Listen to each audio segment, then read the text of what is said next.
bloodbath on the job market. The great replacement has already begun, and this time, it's not about populations or cultures, it's about our jobs. Yes, you heard that right.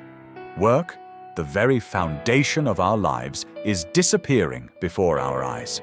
Not tomorrow, not in some distant future, but right now.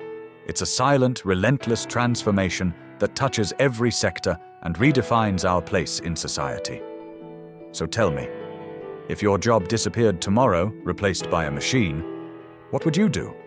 For a long time, people believed that only physical and repetitive tasks were at risk. Assembly line workers, cashiers, cleaners. But the reality is far harsher. It's no longer just human arms being replaced by machines. It's the brain, creativity, human logic itself. Artificial intelligences now draft legal contracts, write articles, translate documents in seconds. They diagnose illnesses more accurately than some doctors and analyze financial data with a precision that even experts cannot match.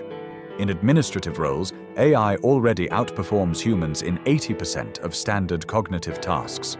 Legal assistants, translators, accountants, archivists, all are on the list of endangered professions. And it doesn't stop at air-conditioned offices. In warehouses, robots prepare your orders tirelessly. In the fields, they harvest crops faster than an army of seasonal workers. On construction sites, machines lay bricks, drill, assemble. While in kitchens, robotic arms grill steaks and assemble burgers. Even skyscraper windows are now cleaned by machines. Everywhere, human labor is retreating. It's no longer a question of if machines will replace humans. The real question is, when will they replace almost everything?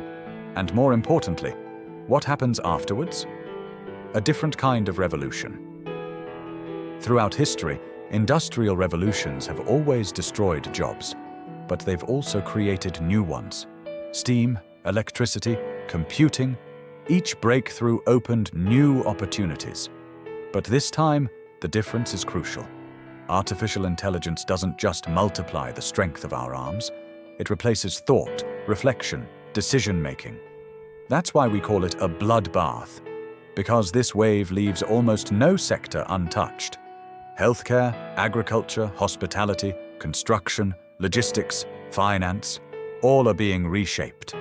And by 2035, perhaps even sooner, millions of workers will have become obsolete. 3 possible futures. So, what future lies ahead? Some speak of a neo-feudal model. A few giant corporations or wealthy families own the machines and capture all the wealth. The rest survive on a minimal income, just enough to consume, but never enough to rise.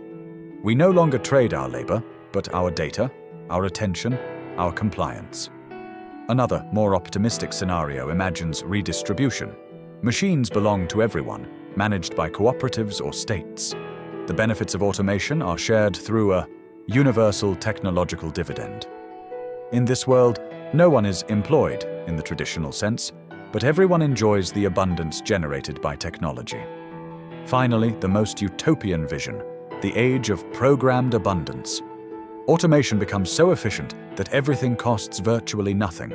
Food, housing, transport, healthcare, all produced on a massive scale, almost free of charge.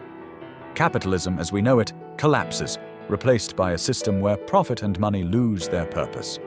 But beware. For now, it's the first scenario that is gaining ground. Tech giants are amassing colossal fortunes, inequalities are exploding, and the gap between the owners of machines and everyone else grows wider every day. So think carefully. How will you survive this bloodbath in the job market? Will you wait for your profession to be replaced? Or will you prepare by creating your own sources of income today, by investing in what machines will never replace? Art, rarity, human relationships, or indeed the machines themselves. The great replacement of work has already begun. The question is, will you be a victim or an actor in this new era?